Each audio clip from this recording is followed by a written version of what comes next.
DeLorean, a name that promised speed, innovation, and a glimpse of the future.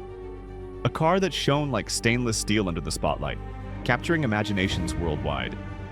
But behind the gleaming panels and ambitious promises was a story of risk, audacity, and a fall few could have imagined. John DeLorean wasn't just an engineer. He was a maverick, a visionary, a man who gambled everything on a dream bigger than life itself.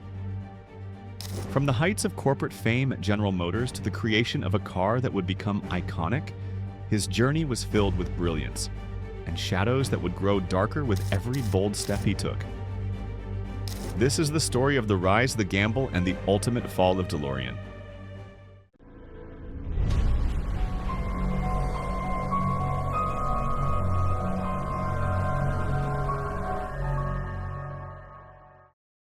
John DeLorean was born into Detroit, a city of steel, ambition, and relentless competition.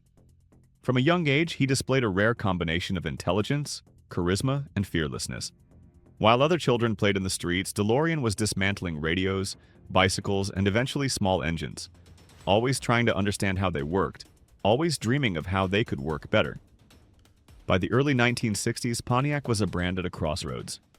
Engineers designed practical cars, but Pontiac lacked excitement, personality, and cultural relevance. DeLorean saw more than metal and horsepower. He saw opportunity. He understood that cars could symbolize freedom, rebellion, and youth culture. Cars could speak louder than words.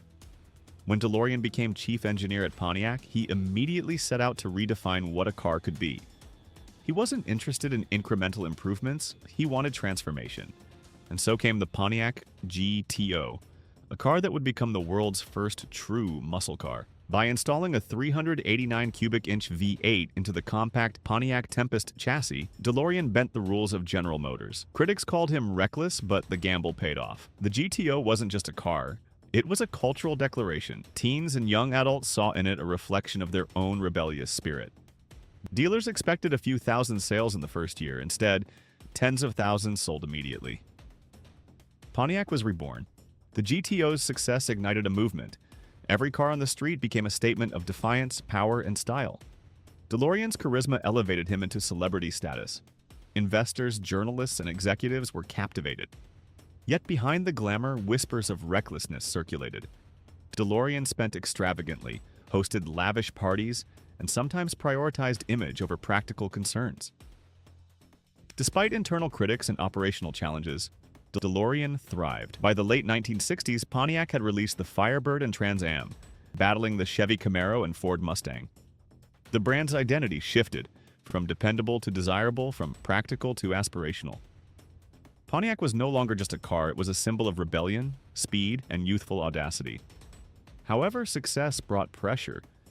Every decision was scrutinized. Rivals within GM questioned his flamboyant style and risky engineering choices. DeLorean had to constantly prove that his intuition and risk-taking weren't just lucky accidents.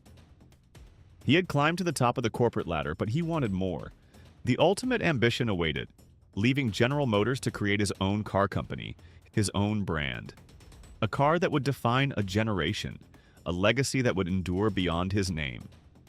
Yet, ambition, no matter how brilliant, always carries risk. And DeLorean's greatest gamble was yet to come. The world knew John DeLorean as a genius, but few could imagine the extremes he would go to in order to build a car that would immortalize his name.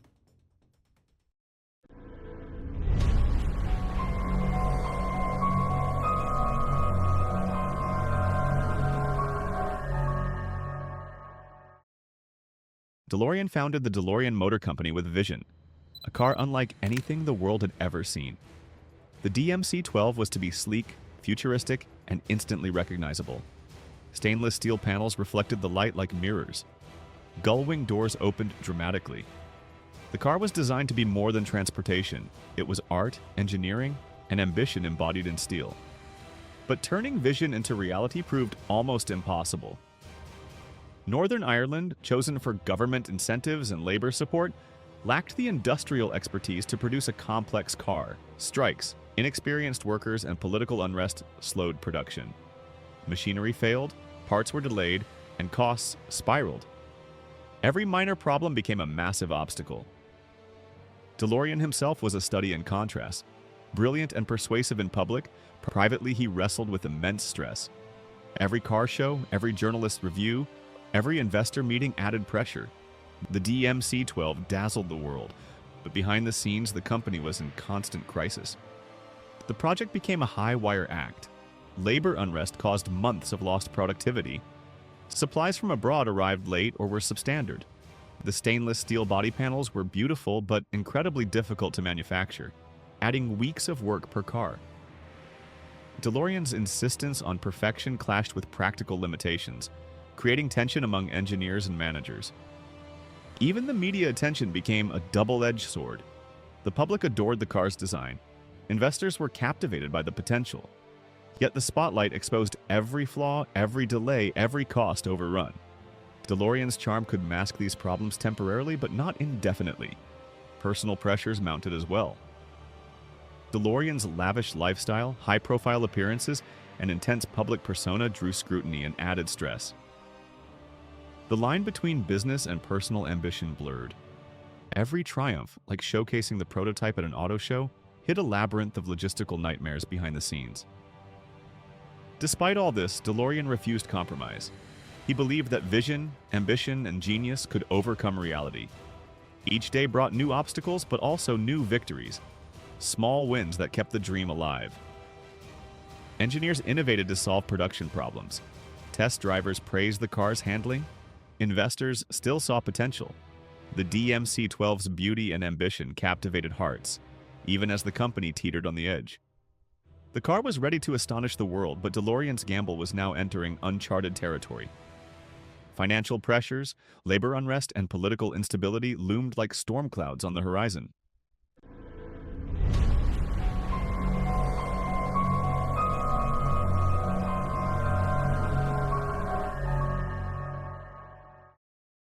By the early 1980s, John DeLorean had put everything on the line. His fortune, reputation, and personal freedom were all tied to the DMC-12.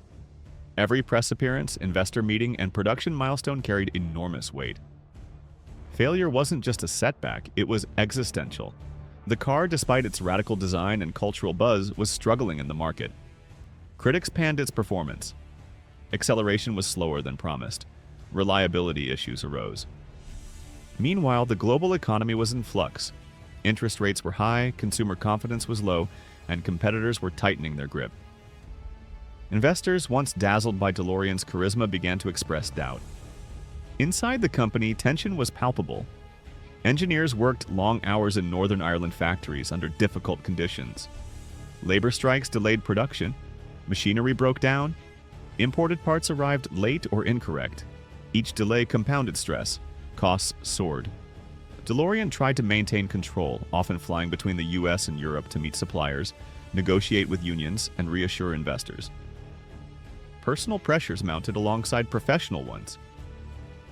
DeLorean's lavish lifestyle, penthouses, high-profile parties, and media appearances created a public image of success but diverted energy from solving core problems. Behind closed doors, he worried constantly. Every day seemed to bring a new threat to the company's survival. Despite this, he remained undeterred. His natural charm and persuasive skills allowed him to maintain relationships with key investors, securing just enough funding to keep operations alive. He promised breakthroughs, larger contracts, and surges in sales that might stabilize the company. But in reality, the company teetered on the edge. Every decision was a gamble. Every choice could make or break the DMC-12. Then came the fateful deal. In a desperate attempt to secure cash flow, DeLorean became involved in a financial maneuver that would ultimately attract legal scrutiny. Authorities moved in quickly. Headlines screamed scandal. Automotive genius arrested. DeLorean in legal trouble.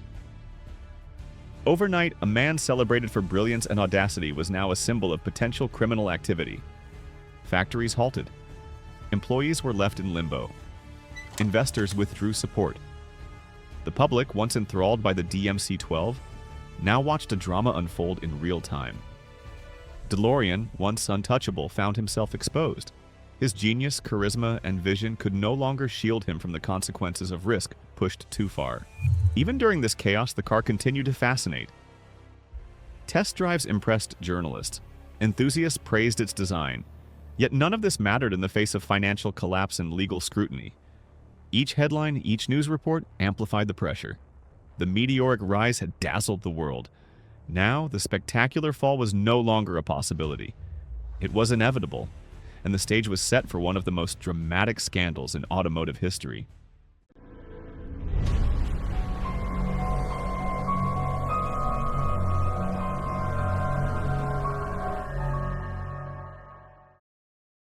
October 1982. John DeLorean's arrest sent shockwaves across the globe. Headlines screamed scandal. DeLorean arrested, automotive genius faces criminal charges, dream of stainless steel turns to nightmare. Overnight, the visionary became a cautionary tale. The DeLorean Motor Company teetered on the edge of ruin.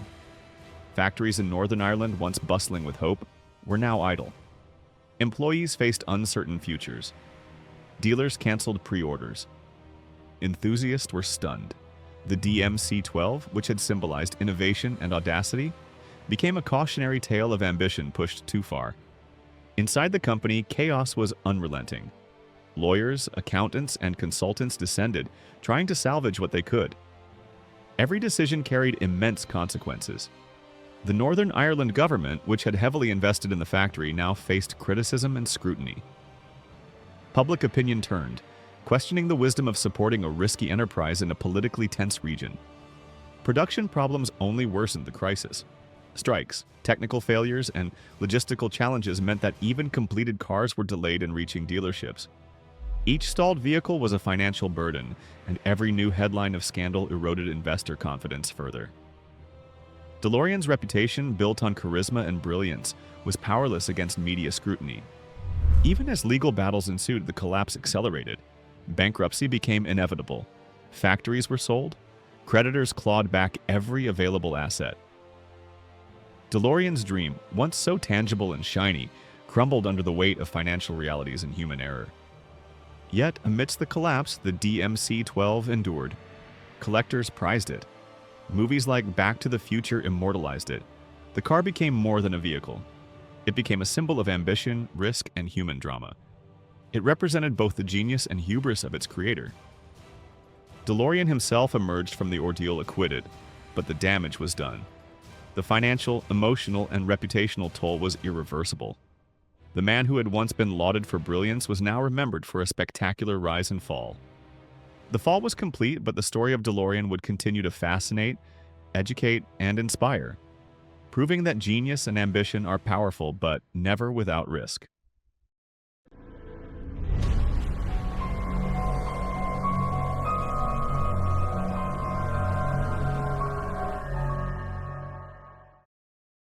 Today, the DeLorean is more than a car.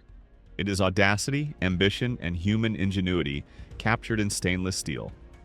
Its design, stainless steel body, gull-wing doors, futuristic silhouette, is instantly recognizable.